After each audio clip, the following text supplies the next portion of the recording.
Class 5 third unit test আজকে set 2 নিয়ে আলোচনা হবে।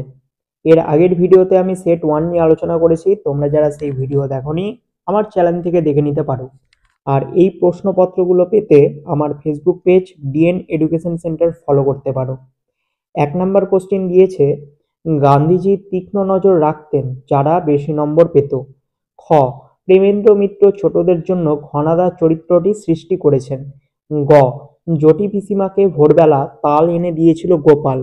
ঘ, একলা কবিতায় মস্ত আশীর্বাদের মতো মাথার উপর ইতস্তত ঝরতে থাকে গাছের পাতা। উম, বোম্বাগড়ের পণ্ডিতদের ট্যাগ ঘড়ি ডোবানো থাকে ঘিয়ে। এরপর শূন্যস্থান পূরণ করো দিয়েছে 2 এর ক, চরকা সংঘের সমস্ত হিসাব কেতাব রাখতেন শেঠ যমুনালাল বাজাজ। খ, জটি পিসিমার ভালো নাম হরিমতি। গ, রাজস্থানের ঘুড়িকে পতং বলে। ঘ নাম্বার, বোম্বাগড়ের মানুষ চোখে আলতা মাখে জ্যোৎস্না রাতে। এরপর 3 দাগের প্রশ্নে এলোমেলো বর্ণগুলো সাজিয়ে লিখতে হবে।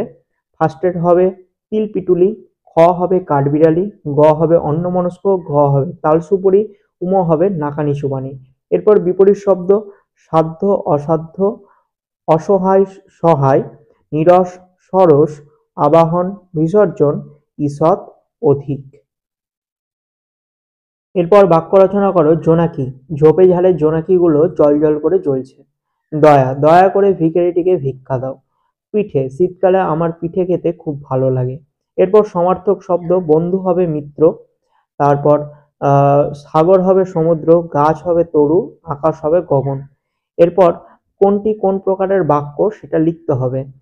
ক নাম্বার হচ্ছে বিস্ময়বোধক বাক্য হবে, খ নাম্বার হবে হচ্ছে ইচ্ছাসূচক বাক্য, ক প্রশ্নবোধক, ঘ হবে নির্দেশক বাক্য এবং উম নাম্বার হবে বিস্ময়বোধক বাক্য।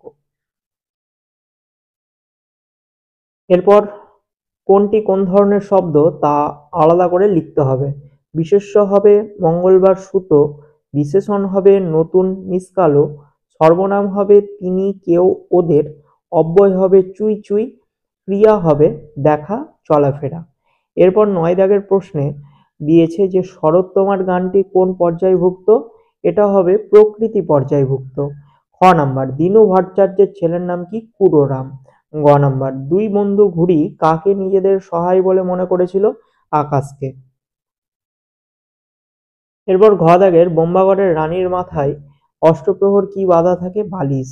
উম নাম্বার, বইয়ের মধ্যে কি রাখলে পোকা ধরে না, নিম পাতা রাখলে। তারপর দেখো একটি অনুচ্ছেদ রচনা দিয়েছে বাংলার উৎসব, এটা তোমরা ছাত্রবন্ধু বা অন্য কোনো রচনার বইতে পেয়ে যেতে পারো। যদি তোমাদের সিলেবাসে রচনা থাকে তবেই কিন্তু আসবে। তারপর 11 নাম্বার দিয়েছে তোমার পুজোর ছুটি কেমন কাটলে তা জানিয়ে বন্ধুকে একটি চিঠি লেখো। তো এটা পত্র রচনা করতে দিয়েছে। তো এই ছিল তোমাদের সেকেন্ড সেটের আলোচনা। ভিডিওটি যদি ভালো লাগে অবশ্যই একটা লাইক করবে। চ্যানেলে যদি নতুন হও চ্যানেলটিকে সাবস্ক্রাইব করো, পাশের বেল আইকনে ক্লিক করো।